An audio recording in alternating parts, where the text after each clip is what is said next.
అనగనగా ఒక అడవి. ఆ అడవి చూడడానికి చాలా పచ్చగాను, అందంగాను ఉండేది.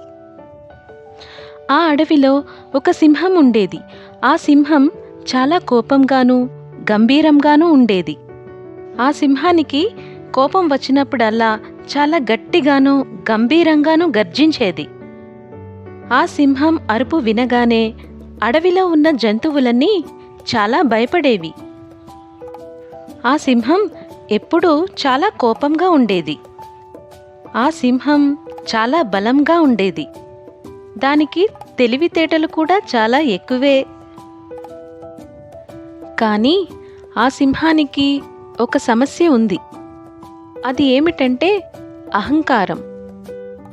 తాను అడవిరాజునని, తనకంటే ఎవరూ గొప్పవాళ్ళు లేరని అనుకునేవాడు. ఒకరోజు ఆ సింహానికి బాగా దాహం వేస్తుంది. నీటి బావి దగ్గరకు బయలుదేరింది. ఆ సింహం నీటి బావి దగ్గరకు చేరుకుంది. అలా నీటి బావి దగ్గర దాని దాహాన్ని తీర్చుకుంటుంది ఆ సింహం. అప్పుడే అక్కడకు ఒక కోతి వస్తుంది. ఆ కోతి దాహం తీర్చుకోవడానికి ఆ బావి దగ్గరకు వెళ్ళి నీరుని త్రాగుతుంది.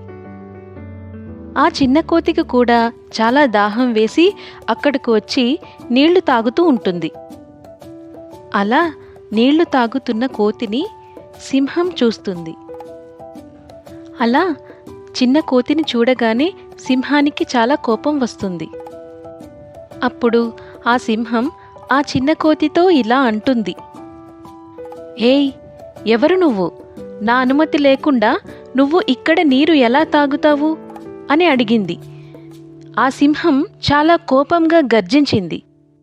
అప్పుడు ఆ చిన్న కోతి సింహం అన్న మాటలకు భయపడకుండా ఇలా అంటుంది, "అడవి అందరికీ నీవేం రాజువు కాదు. మనమందరం ఈ అడవిలో కలిసి ఉండాలి" అని చాకచక్యంగా చెప్పింది. అని చెప్పి ఆ కోతి సింహాన్ని చూసి నవ్వుతుంది. అప్పుడు ఆ చిన్న కోతి అన్న మాటలకు ఆ సింహానికి చాలా కోపం వచ్చింది. అప్పుడు ఆ సింహం, "నువ్వు నాతో ఇలా మాట్లాడుతున్నావా? నేను సింహం. నేను ఈ అడవి అంతటికీ అడవిరాజుని" అని గట్టిగా అరుపులతో గర్జించింది ఆ సింహం. అప్పుడు ఆ చిన్న కోతి సింహాన్ని చూసి మళ్ళీ నవ్వింది. నవ్వుతూ ఆ చిన్న కోతి సింహంతో ఇలా అంటుంది, "బలంగా ఉంటేనే రాజు కాదు, తెలివితేటలు ముఖ్యం. అడవిలో అన్ని జంతువులు ఉండాలి. ఒకరికొకరం అందరం కలిసి ఉండాలి. ఒకరి అవసరం ఇంకొకరికి ఉంటుంది" అని వివరించి చెప్పింది ఆ చిన్న కోతి. కోతి అన్న మాటలకు ఏమాత్రం ఆలోచించలేదు ఆ సింహం. చాలా గర్వంతో ఆ కోతిపైకి దుమికింది. అప్పుడు ఆ కోతి చాలా చురుకుగా చెట్ల మీదకు ఎక్కి దూకడం ప్రారంభించింది. ఆ సింహానికి వయసు ఎక్కువ అవ్వడంతో చెట్లు ఎక్కలేక ఫక్కున కింద పడిపోయింది. అప్పుడు అక్కడికి ఒక చిన్న ఎలుక వచ్చింది. ఆ సింహం ఎలుకను చూసి ఇలా అడుగుతుంది, "దయచేసి నాకు ఒక సహాయం చెయ్యి. నా కాళ్లకు దెబ్బ తగిలింది. నేను చాలా బాధపడుతున్నాను. నా కాళ్లను బాగు చెయ్యి" అని బతిమలాడుతుంది ఆ సింహం.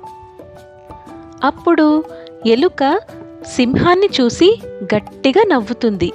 అలా నవ్వి నవ్వి సింహంతో ఇలా అంటుంది, "నువ్వు నన్ను ఎప్పుడూ చిన్న జంతువు అనుకునేవాడివి కదా. ఇప్పుడు నన్నే సహాయం అడుగుతున్నావు. నీకు నా సహాయం కావాలా?" అని అంటుంది ఎలుక. అప్పుడు సింహం తన తప్పును గ్రహించి ఎలుకతో ఇలా అంటుంది, "నన్ను మన్నించు. అందరికీ ఈ అడవిలో ప్రాముఖ్యత ఉంది అని నేను తెలుసుకున్నాను. దయచేసి నా కాళ్లను బాగుచేయి" అని ఎలుకని బతిమిలాడుతుంది ఆ సింహం. అప్పుడు ఆ ఎలుక సింహం కాళ్లకు మూలిక మందును వేస్తుంది. కొన్ని రోజులకి సింహం కోలుకుంటుంది. అప్పటి నుండి ఆ సింహం అడవిలోని ఉన్న అన్ని జంతువులతోనూ స్నేహం చేయడం మొదలుపెట్టింది. అలాగే గర్వాన్ని వదిలించుకొని అడవిలో ఉన్న అన్ని జంతువులకి సహాయం చేయడం ప్రారంభించింది. అప్పుడు అడవి మరింత సంతోషంగానూ సురక్షితంగానూ మారింది. ఈ కథలో నీతి ఏమిటంటే, గర్వం అనేది ఎప్పటికీ మంచిది కాదు. అన్ని జీవులు ముఖ్యమే. కలిసి ఉంటేనే బలం.